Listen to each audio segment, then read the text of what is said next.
Hi friends, welcome to Masala channel. இன்னைக்கு நம்ம சேனல்ல நாம பார்க்க போறது ஒரு சூப்பர் டேஸ்டியான எக் மசாலா மேகி தான் பார்க்க போறோம். இது நம்ம வீட்ல நான் எப்பவும் செய்யற ஒரு ஸ்டைல்ல நான் உங்களுக்கு ஷேர் பண்ணிருக்கேன். சோ வாங்க இந்த டேஸ்டியான எக் மசாலா மேகி எப்படி பண்றதுங்கிறது பார்க்கலாம்.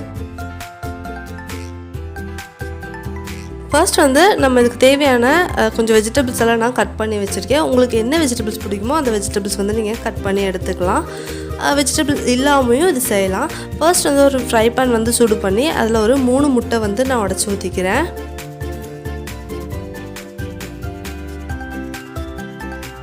முட்டை உடைச்சி ஊற்றுறதும் லைட்டாக உப்பு அது மேலே போட்டுட்டு உடனே ஸ்க்ராம்பிள் பண்ணி விட்டுருங்க. நமக்கு நம்ம நார்மல் நூடுல்ஸில் நம்ம ரொம்ப கொஞ்சம் லேட்டாக ஸ்க்ராம்பிள் பண்ணுவோம். ஏன்னா நமக்கு அது குட்டி குட்டியாக கொஞ்சம் பெருசாக பீசஸ் எக்கில் கிடைக்கணும் அப்படிங்கிறதுக்காக. இந்த எக் மசாலா மேகிக்கு நமக்கு நல்லா துருன்னு தான் அந்த எக் பீசஸ் எல்லாம் வேணும். அந்த மாதிரி ஸ்க்ராம்பிள் பண்ணி எடுத்து வச்சாச்சு. அடுத்ததாக ஒரு கடாய் வச்சு அதில் ஒரு டேபிள் ஸ்பூன் எண்ணெய் சூடு பண்ணியிருக்கேன். அதில் ஒரு பெரிய வெங்காயம் கட் பண்ணி வச்சுருக்கேன். அதை நான் ஆட் பண்ணிக்கிறேன். பெரிய வெங்காயம் சின்னதாக கட் பண்ணி எடுத்துக்கோங்க. அது கூட கொஞ்சமாக கருவேப்பிலையும் போட்டுக்கோங்க. நல்ல சூப்பர் மணமாக இருக்கும் மேகிக்கு. அதை ஒரே ஒரு பச்சை மிளகாவும் போட்டுக்கலாம். போட்டு நல்லா இது எல்லாத்தையும் நம்ம சாட் பண்ணலாம். வெங்காயம் கண்ணாடி பதமானதும் அதில் பச்சை பட்டாணி கொஞ்சம், அடுத்ததாக ஒரு கேரட் கட் பண்ணி வச்சுருக்கேன் சின்னதாக. அது அடுத்ததாக ஒரு கேப்சிகம் குட்டி குட்டியாக கட் பண்ணி வச்சுருக்கேன். அதுவும் ஆட் பண்ணிக்கலாம். இதெல்லாம் ஆட் பண்ணி ஒரு 4-5 நிமிஷம் நல்லா வதக்கலாம். இதோட பச்சை மணம் எல்லாம் மாற வரைக்கும் நம்ம வதக்கிக்கலாம். இந்த வெஜிடபிள்ஸ்க்கு தேவையான அளவு உப்பு ஆட் பண்ணிக்கோங்க. அடுத்ததாக ஒரு 2 பெரிய சைஸ் தக்காளி கட் பண்ணி வச்சுருக்கேன். அதையும் நம்ம ஆட் பண்ணிக்கலாம்.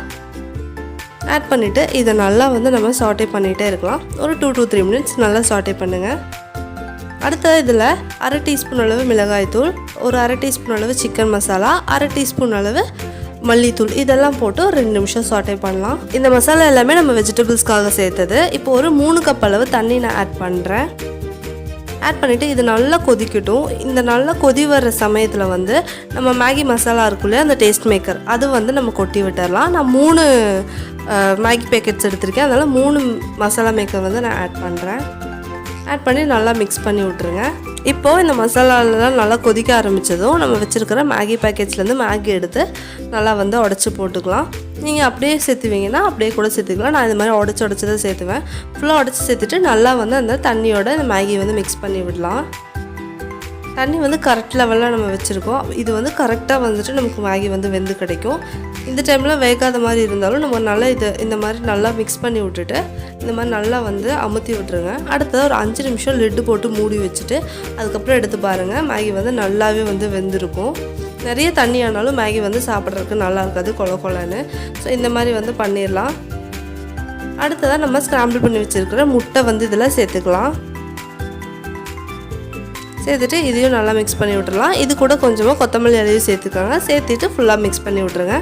எந்த சாஸும் இல்லாமல் ரொம்ப டேஸ்டியாக இருக்கும். இந்த மாதிரி மேகி செஞ்சிங்கன்னா கண்டிப்பாக ட்ரை பண்ணி பாருங்கள்.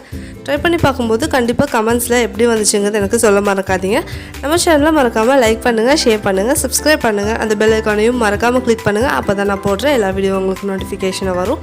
இன்னொரு சூப்பரான ரெசிபி வீடியோவோட உங்களை நான் மீட் பண்ணுறேன். And take care, bye, thank you.